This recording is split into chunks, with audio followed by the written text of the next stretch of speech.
मेरा नाम क्या बोलते हैं बीके अजय है और मैं इस ब्रह्मा कुमारीज में पिछले 26 ईयर से जुड़ा हूँ और लगातार नित्य परमात्मा की याद में कैसे याद में बैठना है और कैसे योग करना है, कैसे अपनी आत्मा को क्या बोलते हैं शांति की अनुभूति करना है, कैसे हम लोग आत्मा में तेज भर सकते हैं ताकि हम लोग जो हमारा जीवन के कार्य व्यवहार है, जो भी हमारे प्रैक्टिकल जीवन में प्रॉब्लम्स आती हैं तो कैसे हम उनको हैंडल कर सकते हैं उसके बारे में। तो ये सभी मैं आपको एग्जीबिशन समझा रहा हूँ। तो ये एग्जीबिशन है, थोड़ा ब्रीफ में बताया गया है इसमें क्या परमात्मा है, क्या ज्ञान देते हैं हम, इसमें हमारा लक्ष्य क्या है। सबसे पहले एम के बारे में बताते हैं कि एम क्या है। हमारा एम है जैसे कि हमें ऐसी नर ऐसी करनी करे कि नारायण कहलाए, नारी ऐसी करनी करे कि लक्ष्मी कहलाए। तो यानी कहते हैं ये जो क्या बोलते हैं भारत देश था, ये जो देवी देवताओं का देश था, ठीक है, यहाँ देवी देवता वास करते थे। तो हमारा सेम मेन मोटिव है कि जो इनमें दिव्य गुण थे, जो इनमें गुण थे वो सभी हमारे में आए। ठीक है, तो कैसे आएंगे? सबसे पहले तो हम पहचानेंगे हमारे में दिव्य गुण चाहिए कौन से हैं। ठीक है, तो ये हमारा एम है कि हमें ऐसा बनना। तो ऐसे बनने समझ के लिए हम आपको बताएंगे क्या क्या हमें करना चाहिए और क्या क्या हमें पता होना चाहिए। ठीक है, नेक्स्ट है मतलब हमारा लक्ष्य है जो ये है ऐसा बनना देवी देवता के साथ। ठीक है, इसमें बताया गया कि सबसे पहले कि हम कौन है। ठीक है जी, हम सभी कौन है जो इस संसार में हम आए हैं। देखो हम चल रहे हैं तो लाखों करोड़ों लोग हैं, सब कुछ है। ठीक है, परंतु वास्तव में कहा जाता है कि ये आत्मा, हम लोग एक आत्मा है जो एक निराकार ज्योति बिंदु स्वरूप, बिल्कुल एक लाइट स्वरूप है। इसको ना तो आप पकड़ सकते हैं ना देख सकते, सिर्फ इसके महसूसता कर सकते हैं, अनुभव कर सकते हैं। कहा जाता है जीवात्मा, यानी जीवन तब तक हमें प्राप्त है जब तक हमारे मतलब जब तक हमारे में आत्मा बैठी है। आत्मा कुछ भी नहीं, आत्मा उड़ गई तो हड्डी मांस का पुतला है, कुछ भी नहीं है, जीरो है। यानी आत्मा है कैसी है? बिल्कुल एक निराकार है। उसके तीन शक्तियां हैं, मन बुद्धि संस्कार। मन से सोचता है, बुद्धि से निर्णय करता है, वैसे संस्कार बन जाते हैं। कहा जाता है ना कि अच्छे संस्कार है, बुरे संस्कार है। वो कैसे पता चलता है? सबसे पहले मन में विचार आएगा, उसका मन में विचार आएगा, माइंड उसको डिसीजन करेगा, बुद्धि डिसीजन करेगी कि भाई ठीक है कि नहीं, वैसे उसके संस्कार बन जाते हैं। ठीक है, जो आत्मा रहती है, आत्मा बिल्कुल भ्रुकुटी के बीच में रहती है। ठीक है, हम माथे पे तिलक लगाते हैं, मंदिर में जाते हैं, तिलक लगाते हैं, हमने कभी सोचा क्यों लगाते हैं? ठीक है, हमारी आत्मा यहाँ रहती है और किसी से पूरी बॉडी का संचालन करती है। जैसे किसी एग्जाम्पल है, जैसे किसी मोटर गाड़ी में कोई ड्राइवर बैठा है तभी चलती है, वैसे आत्मा हमारे में बैठी है तभी चल रहे, खा रहे, पी रहे, उठ रहे, बैठ रहे। तो हम क्या वास्तव में शरीर ना होकर हम आत्मा है। कहा जाता ना कि मेरे शरीर में दर्द है, मैं शरीर में दर्द तो नहीं कहा जाता। मैं कौन? यानी मैं एक आत्मा। ये शरीर तो छूट के फिर चले जाएगी। ठीक है, मैं मेरा क्या है? वो शरीर। ठीक है जी, नेक्स्ट है जी। इस चित्र में बताया गया कि कहते हैं कि परमात्मा ऊपर रहता है, ऊपर से सब कुछ देखता है, हमें ऊपर जाना है, सब कुछ भाई ऊपर सब कुछ है। ठीक है, तो उसमें बताया गया सबसे पहले ये साकार मनुष्य लोक है, पृथ्वी लोक है। ठीक है जी, उससे ऊपर चांद सूर्य है। ठीक है, उससे ऊपर परम पिता परमात्मा शिव का जैसे मुक्ति धाम कहा जाता है। ठीक है जी, तो यहाँ पे लाल लाइट है, इसको ब्रह्म लोक परलोक कहा जाता है। ठीक है जी, तो हम सभी आत्माएं जो है अपने पूरे पापों को क्या विनाश करके राजयोग की यात्रा से इस सृष्टि से हम यहाँ जाते हैं। यहाँ पर जो आत्माएं हैं वो गुच्छे के समान लाइट के रूप में रहती है। ठीक है, यहाँ से आकर हम इस सृष्टि से जाकर ऊपर जाते हैं और जब हमारे इस सृष्टि चक्र में हमारा पाठ होता है तो यहाँ से हम इधर आ जाते हैं। ये है तीन लोक का चित्र। ठीक है जी, नेक्स्ट है। इस चित्र में बताया गया है कि जैसे हमारे हाथ पांव है, हमारे माता पिता ने, हम क्या बोलते हैं, जैसे हमारे हाथ है, पांव है, नाक है, हमारे माता पिता के भी थे, सब कुछ है। ठीक है अभी भी। ठीक है, जितने मनुष्य है तो वो हमारे साकार में मतलब माता पिता है। ठीक है, अब हमारी आत्मा एक निराकार है, ज्योति बिंदु यहाँ रहती है। तो जो हम लोग देख सकते भी नहीं, उसको महसूस कर सकते ना पकड़ सकते हैं, तो हमारे को बोलते हैं बाप है। यानी परमात्माओं का परम पिता परमात्मा शिव है। ठीक है, तो वो भी उतना सूक्ष्म होगा, तो उसको भी कैसे देख सकते हैं? हमें सबसे पहले तो अपने को आत्मा समझना पड़ेगा। तो वो जैसे हम लाइट है, वो भी एक लाइट है, वो एक निराकार ज्योति बिंदु स्वरूप। ठीक है, उसका नाम है शिव।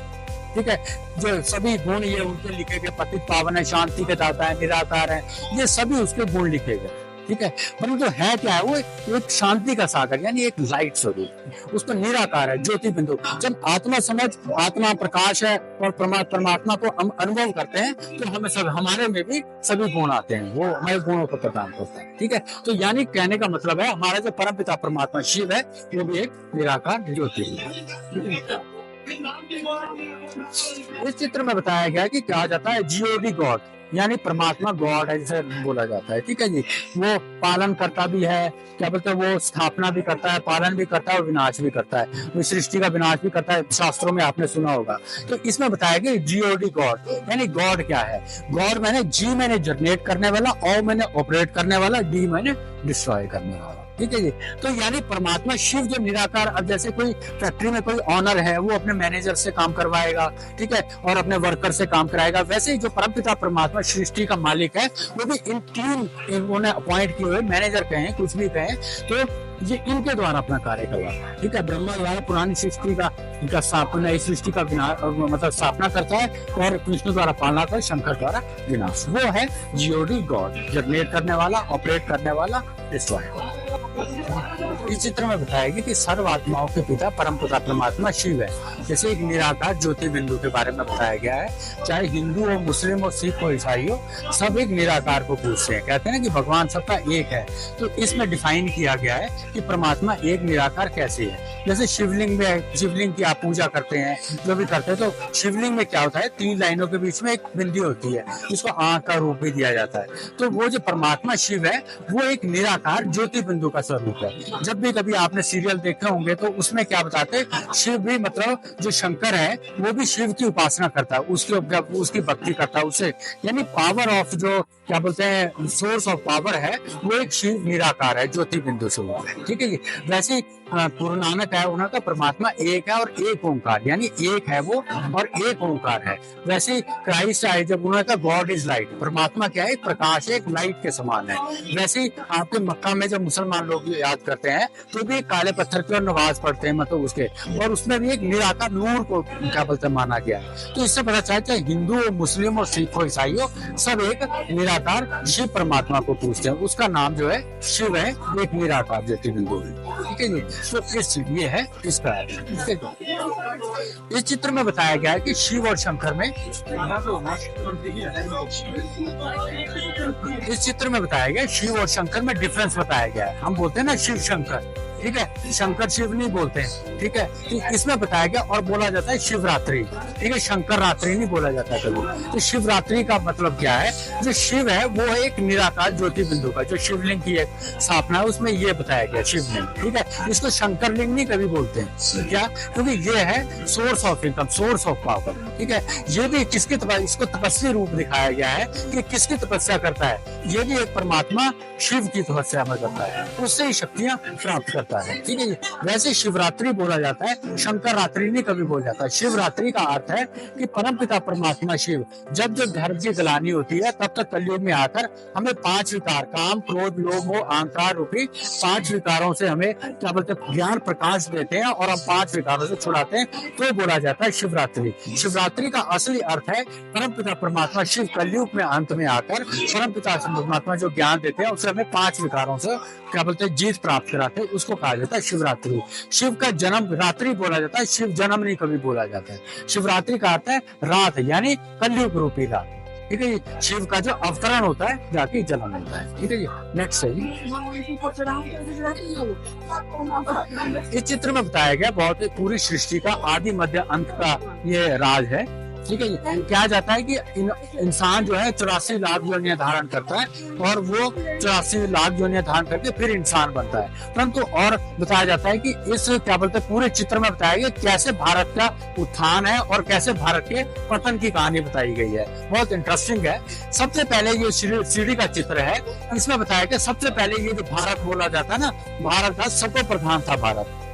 सत्व प्रधान का अर्थ है हमारी आत्मा बिल्कुल सत्व प्रधान थी, हमारे में कोई काम, क्रोध, लोभ, मोह, अहंकार रूपी 5 विकार कुछ भी नहीं थे। हमारी आत्मा सत्व प्रधान थी और हम 16 कला संपूर्ण थे। कहते हैं ना देवी देवता भारत में 16 कला संपूर्ण थे, कहीं और स्वर्ग की स्थापना नहीं थी, भारत में स्वर्ग की स्थापना थी। तो वो 16 कला संपूर्ण थे और सूर्य वंश घराना था और इसमें हमारे कितने 9 लाख जनसंख्या एंड तक, और इसमें 8 बर्थ होते हैं हमारे, यानी 8 बार हम लोग शरीर छोड़ते हैं और नया जन्म लेते हैं, ठीक है जी। ये चलता है 1250 वर्ष, यानी 1250 वर्ष, मतलब 1250 वर्ष, ठीक है जी। उसके बाद जैसे कोई भी चीज नई होती है तो पुरानी होती है, तो यहाँ पे 16 कला का फिर आता है त्रेता युग। त्रेता युग में हमारे 14 कला होती है, यानी 2 कला रम को तीर, ठीक है जी। इसमें जैसे राम सीता के बारे में बताया गया, उनको धनुष क्यों दिखाया गया, क्योंकि उनमें 2 कलाएं, मतलब 2 कलाएं कम हो जाती है। इसमें भी ये भी 1250 वर्ष कहा जाता है और इसे त्रेता युग कहा जाता है, ठीक है जी। ये भी आपका शिवालय कहा जाता है, इसमें भी हमारे 12 पक्ष, ठीक है जी। उसके बाद आते हैं हम लोग द्वापर में। द्वापर में हम देखते हैं हम अपने आप को भूल जाते हैं। कलयुग की स्थापना यहीं से होती है। विक्रमादित्य उसने सबसे पहले शिव की स्थापना करता है, शिव क्या बोलते हैं मंदिर की स्थापना करता है, और उसके बाद शिव की पूजा होती है। सबसे पहले शिव की पूजा होती है, उस और हमारे 21 व्रत होते हैं और हमारे वैश्य गण 8 कला रह जाती है। फिर यहाँ से रावण राज्य का प्रारंभ होता है। हमारी जो आत्मा थी वो रजो प्रधान होती है। फिर आता है कलयुग। कलयुग में हमारे होते हैं 42 जन्म, ठीक है जी। 42 जन्म हम क्या शरीर छोड़ते हैं, फिर आते हैं फिर 42 जन्म में। अब देखते हैं अब कलयुग का क्या हाल है। कलयुग यानी हमारी आत्मा बिल्कुल काली हो गई। काली का मतलब हमारे में कोई भी गुण नहीं बचा है। हम अपने आप को नहीं पहचानते, परमात्मा शिव को नहीं पहचानते।